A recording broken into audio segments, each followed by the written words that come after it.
nakaraang taon ng imahe ng Santo Niño sa probinsya ng Romblon.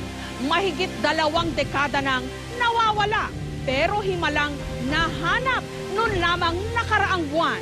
Tunghayan ang muling pagbabalik ng Senyor Santo Niño de Romblon sa dapat niyang kalagyan. May espesyal na pasahero ang chartered plane na ito. Bukod sa sarili nitong upuan, tiniyak ding mahigpit ang pagkaka-seatbelt nito. Sinigurong ligtas sa ere. Ito ang 400 taon ng imahe ng Santo Niño de Romblon na halos 21 taong nawala at ngayon lang ibabalik sa probinsya kung saan ito ninakaw. Welcome you to Douglas Romblon. Right here, Paglapag sa airport,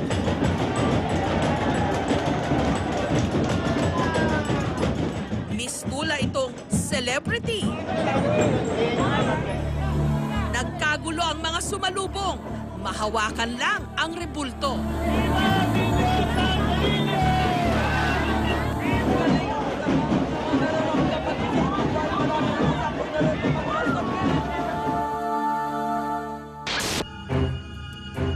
December 1, 1992, nadiskubring nawawala ang Santo Niño de Romblon sa Cathedral ng St. Joseph.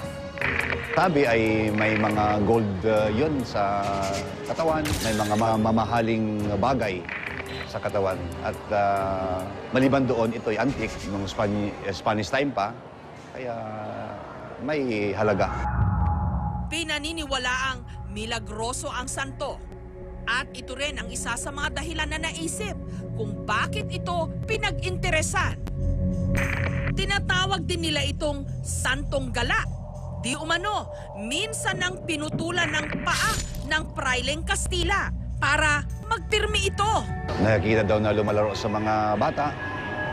Nakikita daw na bumibili ng isda sa palengke.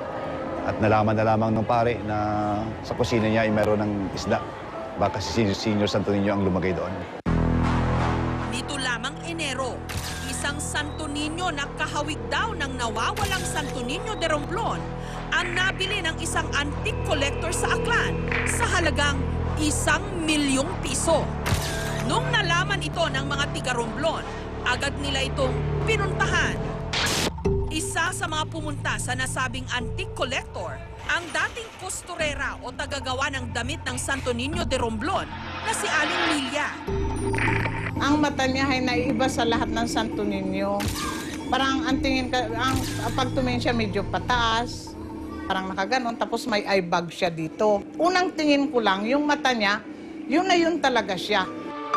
Isinauli naman daw ng antique collector ang Santo Niño nang hindi nagpabayad.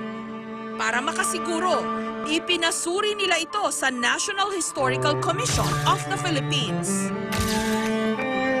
Ang makakapagsasabi lang talaga ng originality nito, of course, is yung ebidensya nga tulad ng sinasabi ko. Mga markings dun sa poon na distinct lang sa kanya. And then, of course, scientifically, pwede tayong mag-material testing dun sa paint layer at pati dun sa kahoy. Dahil walang saplot ang santo nung kanilang nabawi, minabuti ni Aling Lilia na gumawa ng damit para rito. Ang mga orihinal na gamit ng Santo Niño hindi na nabawi. Kaya pinagawa na lang ito kay Noli, na kilalang tagagawa ng mga accessories para sa mga santo.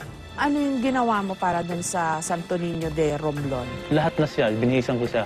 Eh kasi di ba nawala yun? Oo, nawala. Tapos nahanap, kaso wala na yung mga ano niya, accessories niya. Ninakaw siguro. Baka ninakaw siguro. Oo, tapos anong sinabi sa'yo nung nagpagawa? Igawaan ko lang daw ng mga lahat ng mga pwedeng ibihis sa kanya. Hindi ginawaan ko na lang. Noong February 9, ibinahe ang Santo Niño pauwi ng Romblon.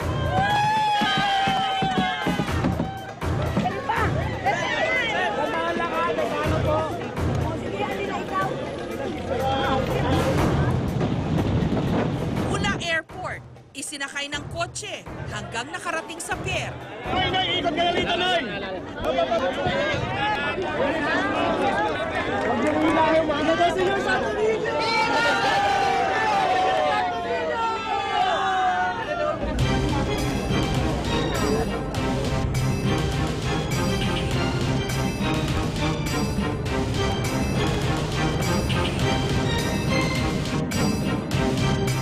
Ilang minuto pa, narating na ng barko ang isla ng Romblon, Romblon.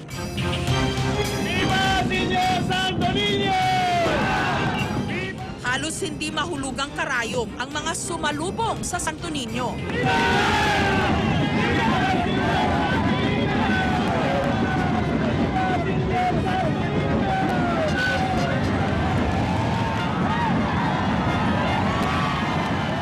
Pagbaba ng barko, isinakay ito sa karong hugis galyon.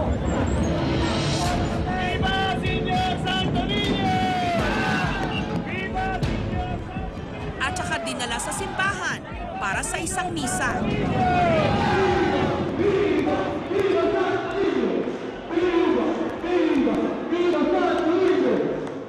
Milagroso siya. Marami ang mga ginawa niya ng mga milagro dito sa bayan ng Romblon.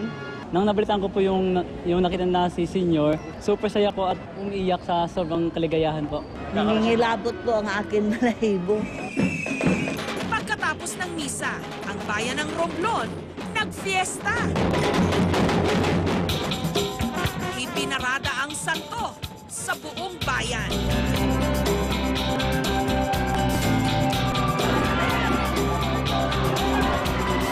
At saka isinakay uli ng barko para sa fluvial procession kung saan inikot ito sa Romblon Bay ng 7 beses.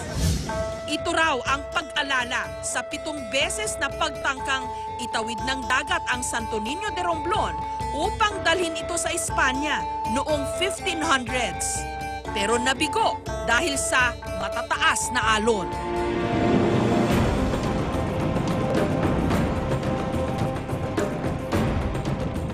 Habang nasa barko, pinatugtugan at sinayawan ng mga tao ang santo.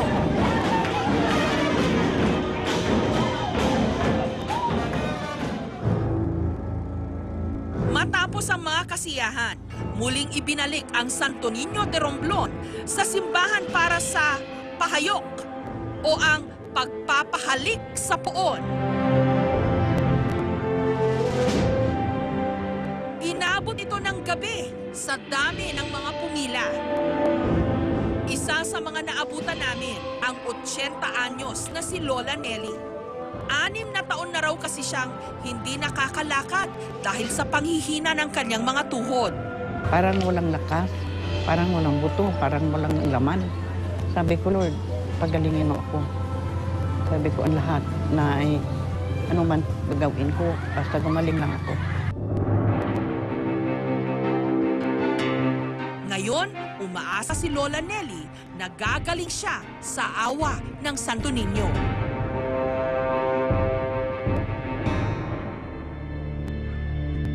Isa raw sa mga napagaling noon ng Santo Niño de Romblon, si Mang Samson. Dati raw siyang lulong sa bisyo. Dahilan para bumagsak ang kanyang kalusugan. Nung atakihin siya sa puso noong 1987 sa ikalawang pagkakataon, halos maging gulay na raw siya. Pero simula raw nung namanata siya sa Santo Niño, milagro raw na nawala ang kanyang sakit sa puso. Sabi niya sa akin, Tatay, wala ko nakitang diferensya ng puso niya. Di parang hindi ako maniwala. Dok, sabi ko, nagbibiro ba kayo? Kasi kako, 1987, dapat operahan ako bypass kasi barado ron tubo.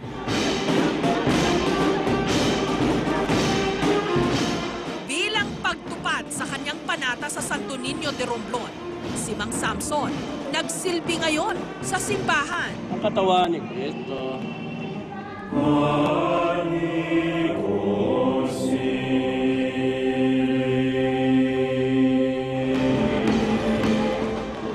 Pagkalipas ng 2 araw na pagdiriwang, muli nang inilagak sa kanyang orihinal na pedestal ang Santo Santo Niño de Romblon.